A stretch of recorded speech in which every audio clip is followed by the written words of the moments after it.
Welcome to your law buddy. आज हम समझेंगे article 226 of the Indian constitution जो हाई कोर्ट्स को देता है power to issue constitutional writs. इस आर्टिकल को हम क्लॉज वाइज समझेंगे ताकि आपको हर पार्ट क्लियरली समझ आए। तो चलिए शुरू करते हैं।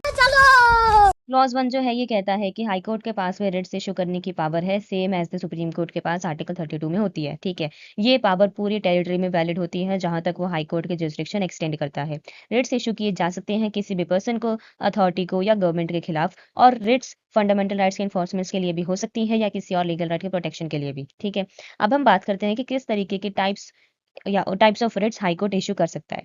ठीक है, सबसे पहले हमारे पास है हैबियस कॉर्पस, यानी कि इलीगल डिटेंशन के अगेंस्ट। मैंडेमस, यानी कि किसी अथॉरिटी को उसका लीगल ड्यूटी करने के लिए कंपेल करना। प्रोहिबिशन, यानी कि लोअर कोर्ट को अपने जुरिस्डिक्शन के बाहर काम करने से रोकना। सर्शियोरारी, यानी कि इलीगल या अनजस्ट ऑर्डर्स को क्वैश करना। और क्वो वारंटो, दैट इज किसी पर्सन से पूछना कि वो पब्लिक ऑफिस में किस अथॉरिटी से बैठा है। ठीक है, देन है हमारे पास क्लॉज 2। ये क्लॉज 2 जो है ये कहता है कि नॉर्मली हाई कोर्ट की रिट पावर सिर्फ अपनी स्टेट की टेरिटरी तक होती है, लेकिन अगर कॉज ऑफ एक्शन यानी कि जिस इवेंट की वजह से केस बना है पूरा या फिर आधा उस स्टेट में अराइज हुआ हो, तो हाई कोर्ट उस केस में रिट इशू कर सकता है, चाहे पार्टी या फिर अथॉरिटी किसी दूसरे स्टेट में हो। ठीक है, देन है हमारे पास क्लॉज 3।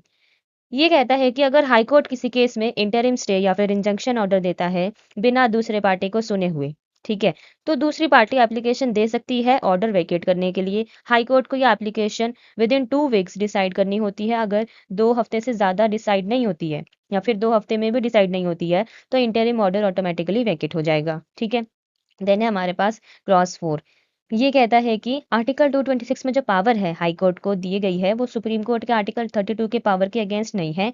दोनों कोर्ट के पास पैरेलल और कॉन्करेंट जुरिस्डिक्शन है to enforce fundamental rights. Citizen directly supreme court या हाई कोर्ट दोनों में जा सकते हैं। ठीक है, so this was simple explanation of article 226. If you found this video useful, do not forget to like, share and subscribe your law buddy for more such legal content. Thank you.